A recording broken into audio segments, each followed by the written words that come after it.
Hello everybody, in this video I'm going to be counting down the top 10 best-selling light novels in Japan for the week of March 5th to the 11th of 2018.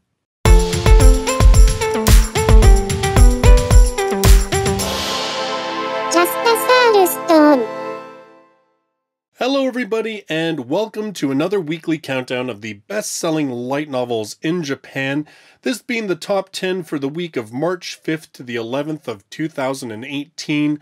Only 3 titles remain from last week and there's really not a lot of surprise about which powerhouse titles they are that have managed to stay in the top 10, but that does mean we've got quite a few new entries, and in fact we have some brand new number ones, so that's something to look forward to. Let's just get into the list. At number 10, with 7,011 copies sold, volume number 2 of Isekai Nonbiri Nouka, aka Farming Life in Another World. This we do not have an English license for. Having died of sickness at the age of 39, Machigatteiru is given the opportunity to go to another world. When asked what his wish is by God, intending to give him strength, he requests to have a healthy body. Offered a second wish, he chooses to live peacefully. A third wish, to be able to know the local language. And for a final wish, to be a farmer.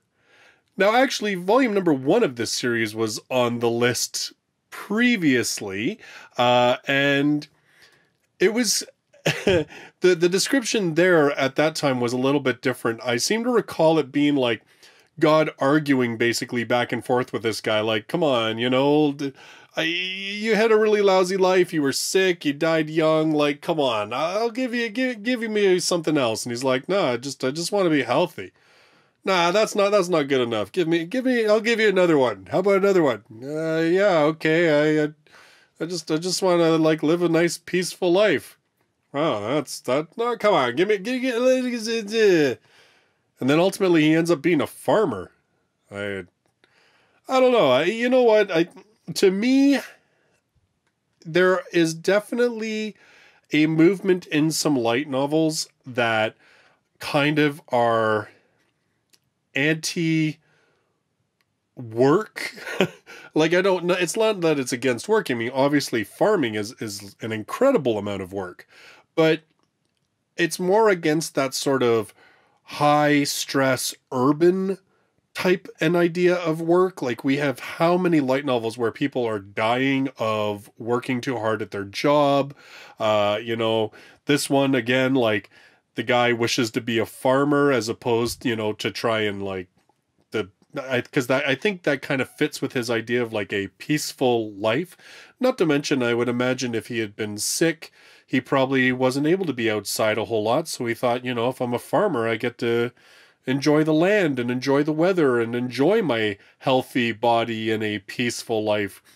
It just sounds to me like, you know, there is a little bit of a subtext in light novels that's kind of like a, you know, trying to go against that whole societal norm of, you know, kill yourself at your 9-to-5 job, which, you know, usually turns into a 9-to-7 job or an 8-to-9 job or whatever. The only thing that I'm kind of curious about is just like what the hook of this series is. I mean, I don't know what the format is. I don't know if they're just like little like short stories about this guy's new life or how it works. I'd be kind of curious to know just like what is driving the narrative forward, because really, I mean, I'm healthy, I live a nice peaceful life, and I farm. Doesn't exactly sound like the most compelling light novel setup, but oh, what do I know? Apparently the first volume was good enough that volume number 2 is on the top 10. At number 9, with 7,106 copies sold, this is one of the hangers-on from last week, and actually it's been on the list for several weeks now, and that's volume number 13 of Is It Wrong to Try to Pick Up Girls in a Dungeon, or Danmachi for short. Now, this is one that we do have in English. In fact, we're really not that far behind. Yen On is releasing these books. They're going to be releasing volume number 11 in April. So yeah, we're really not that far behind. And of course, in last week's video, I was talking about how they have recently announced that there is going to be a movie based on Danmachi that is going to be an original script by the author, and that then, after the movie, there is going to be a second season of the anime. And, you know, we sort of speculated on whether they'll try and stick to less volumes in the anime this time instead of butchering it and rushing through a lot of stuff, or whether they'll butcher it even worse and rush it even more to try and actually fit all of the different storylines that makes sense for where it to stop to do so. So only time will tell, although I am looking forward to it. What's going to be at least cool about it is by the time that anime comes out, we'll be all caught up, which means I can watch it without having to worry about spoilers. At number 8, with 7,329 copies sold, Bungou Stray Dogs Dead Apple. So this was, as far as I understand it, so Bungou Stray Dogs is a manga series, which then got an anime adaptation, 24 episodes. You can stream it on Crunchyroll. And the manga is licensed for English release by Yen Press. They're releasing volume 6 in April. Now, from what I can tell online, now I haven't actually watched this series, though I have heard some good stuff about it. The theatrical feature Dead Apple was kind of like a retelling of some of the events in the anime, the TV series.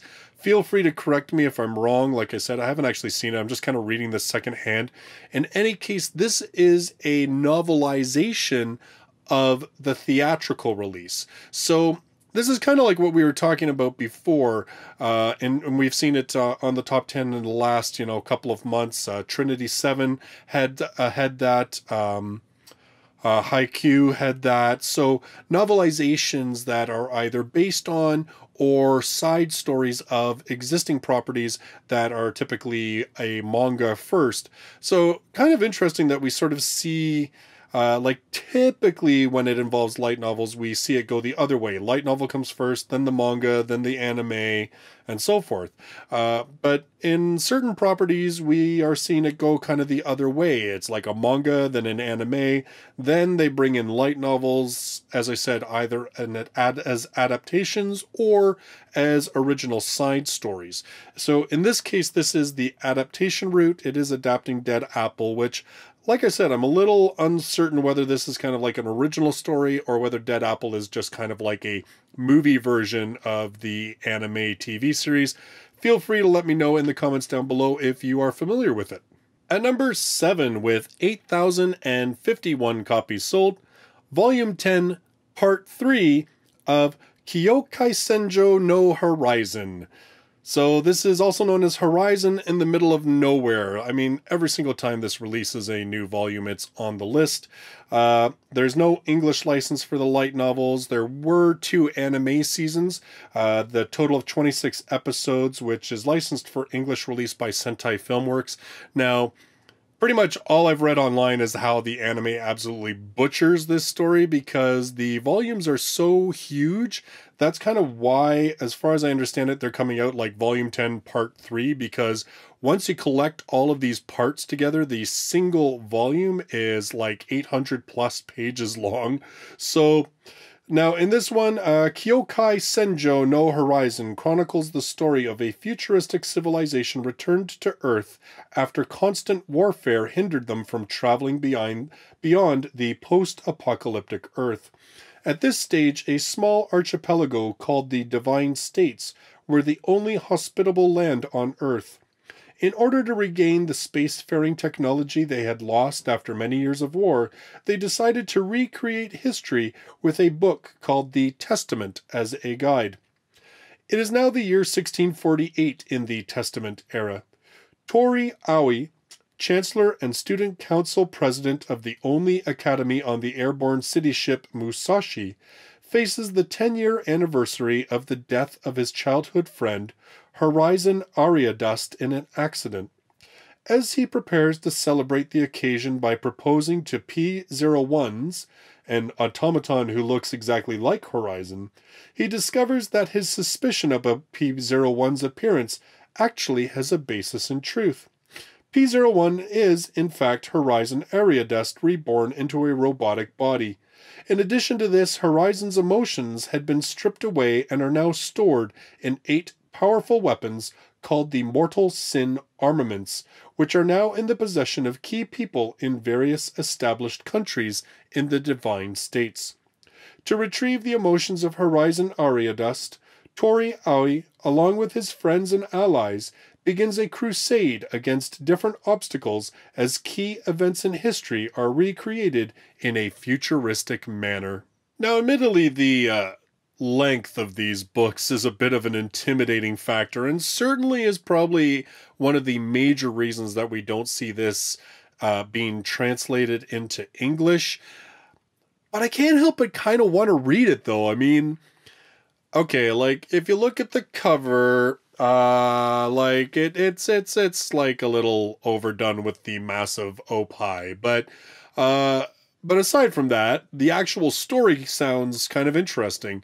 If you're familiar with it all, feel free to let me know, details about the story, whether the story's decent or not. I know it's like, reading encyclopedias in terms of its length, but I'm just curious whether it's even any good, or whether, it's just huge and bloated. At number 6, with 9,324 copies sold, Part 4, Volume 2 of Honzuki no Gekokujou, or Ascendance of a Bookworm. This one we do not have in English for the light novels.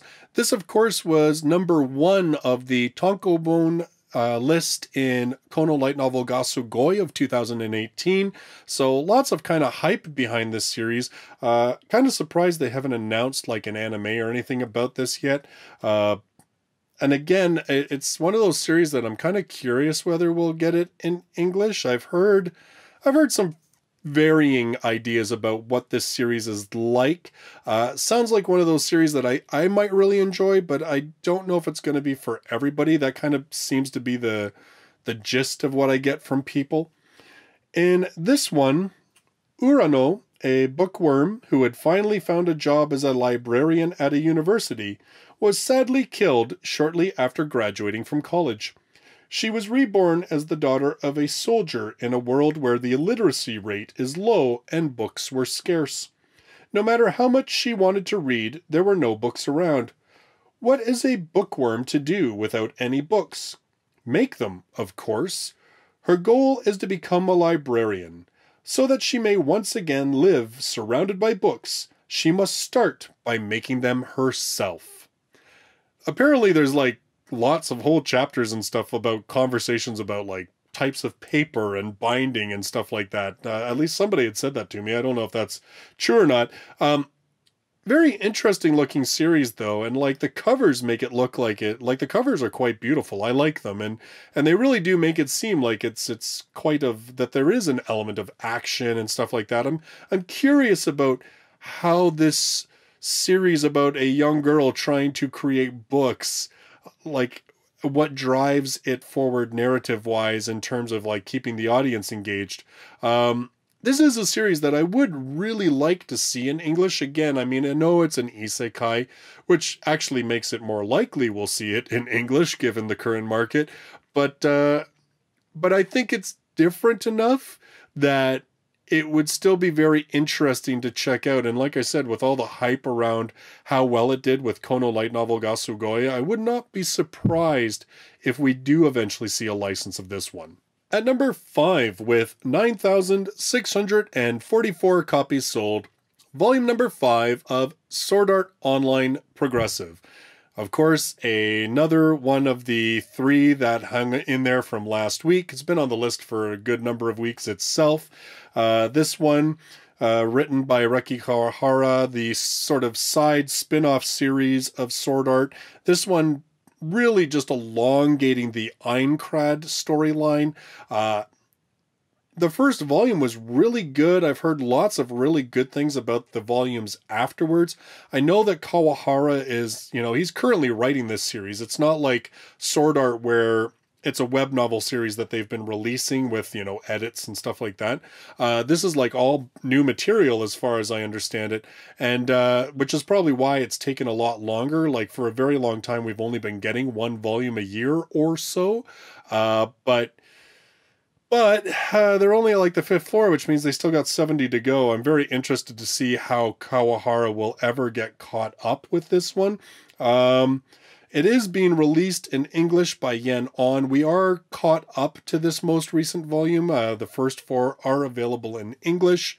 Also, now, if you're not familiar with this, like if you've read the Sword Art Online novels, just the normal ones, and you haven't looked at Progressive, you may be kind of wondering where certain story elements came from in the anime and the Aincrad story. Well, this is where they came from. They actually butchered a bunch of stuff from the first volume of Progressive to pad out the whole Aincrad storyline in Sword Art Online. It's kind of too bad. Like, Aincrad, I think, is the strongest of the stories. And given what I have read of Progressive myself in the first volume and what I've heard from others who have, kept up with the series, I think Aincrad could have been really awesome. But in the anime, because they butchered it from so many different sources, I couldn't help but feel that it was just too disjunct. That's just my take on it. In any case, watch for Volume 5. We will get this in English, obviously, but it'll probably be a good number of months. I bet it doesn't show up until at least October, November. And even then, that might be being charitable, given the sort of lead time that a lot of these publishing companies need to have in order to, do the marketing, the sales, and everything else. So, but we will definitely get this one at some point. The one upside of this is that supposedly volume number 6 is going to be released relatively soon. I think was it March or May? So one or the other. No, it must be May. It can't be March. So it's going to be May. That's the rumors. That's going to be out in May. We'll see if that actually happens. Yeah, hopefully he ups the pace on the whole Progressive storyline so that it's done before he and all the rest of us are long gone from this earth. At number 4, with 17,216 copies sold, the final hanger-on from last week, volume number 10 of No Game, No Life. Again, a series that we do have in English. Volume 7 is supposed to be out in June. Mind you, it was supposed to be out like now, a month ago, 3 months ago. Like, it's been delayed a lot. We're still all kind of scratching our heads wondering why that is. Like, Yen On has not been really forthcoming about why it's taking so long to get the 7th volume. I really don't understand it, but supposedly it is coming. This one also, of course, had a 12-episode anime, which you can stream on Crunchyroll, and there was a theatrical film, which was based on volume number 6, which is a prequel. Really, really good movie, great visuals. Volume 6, the best volume, I would say, of the entire series that I have read so far. I thought the book was a little bit better than the movie, but still, watching them both together, like having them both together, awesome, really cool stuff. So that is at number 4. At number 3, with 22,434 copies sold, volume number 13 of Death March Kara Hajimaru Isekai Kyoukaisenjou, also known as Death March to the Parallel World Rhapsody. This one, yeah, we're getting this in English too from Yen On. They released the 4th volume January 31st, so we've got that. Currently, it has an anime airing, which has gotten a lot of slogging from the press and from the fandom in general. Not very well received, it doesn't seem like, the anime. Which I didn't hate the first volume, but I can't say there was enough material there that made me go this is so awesome, I have to read more, and I haven't read any more of it. So I'm not horribly shocked that maybe the anime is a little bit lacking story-wise. The setup is 29-year-old programmer Suzuki Ichiro finds himself transported into a fantasy RPG. Within the game, he's a 15-year-old named Sato. At first, he thinks he's dreaming, but his experiences seem very real. Due to a powerful ability he possesses with limited use, he ends up wiping out an army of lizardmen and becomes a high-leveled adventurer. Sato decides to hide his level and plans to live peacefully and meet new people. However, developments in the game's story, such as the return of a demon king, may cause a nuisance to Sato's plans. So, yeah, I mean, you know what? If you're reading the books and you've been watching the anime, let me know what your thoughts are. Like, is the anime doing a disservice to the books? Is the anime better than the books? Ooh, I hope that's not true. Or, you know, do you just kind of get the feeling that it's just not one of those series that really works well with an anime? I don't know. Let me know with your thoughts in the comments down below. I'd be curious to hear it. Like I said, I dropped the series, but because I didn't hate it, that I thought, you know, I'll never read it, I have kind of put off checking out the anime, so I really have no idea what, you know, the later volumes are like or what the anime is like. So I'm just kind of curious. Like I said, I just know Twitter has not been kind to that anime at all. At number 2, with 37,477 copies sold. I always think it's funny how there's just like all of a sudden these massive jumps. Volume number 12 of Tensei Shitara Slime Dataken, also known as That Time I Got Reincarnated as a Slime. This one we are getting now in English from Yen On. We're way behind though. We are only getting volume 2 in April, the end of April of 2018, so we're a good 10 volumes behind in Japan. This one placed very well in Kono Light Novel Gasogoi as well. And unsurprisingly, they have announced that there is going to be an anime adaptation of this series. Didn't see when I don't know if they've got a release date for it yet. I just saw the announcement like in the past 1 or 2 weeks. So usually that means it's still a couple seasons away, but yeah. Lonely 37-year-old Satoru Mikami is stuck in a dead-end job, unhappy with his mundane life, but after dying at the hands of a robber, he awakens to a fresh start in a fantasy realm as a slime monster. As he acclimates to his goopy new existence, his exploits with the other monsters set off a chain of events that will change his new world forever. Now, I did read the first volume of this. You know, the world building of it wasn't bad, and certainly there's a lot of potential there. I don't think I was really as sold on the main character, but, you know, I'm definitely interested to see sort of where the series goes. I'll definitely be picking up and reading volume number 2. Yeah, one of those series that there was enough cool kind of ideas in it, that I am curious to see what will happen going forward. I can imagine lots of actually very cool things if they happen, but time will tell. Finally, at number 1, with 52,275 copies sold, Volume 24 of Mahoka Koko no Retosai, also known as The Irregular at Magic High School. No big surprise. Every time a new volume of this series comes out, it always takes the top spot with a very commanding lead. This is licensed by Yen On. They released Volume 7. Well, they will be releasing Volume 7 March 27th. So in just about a week or two, it's going to be coming out.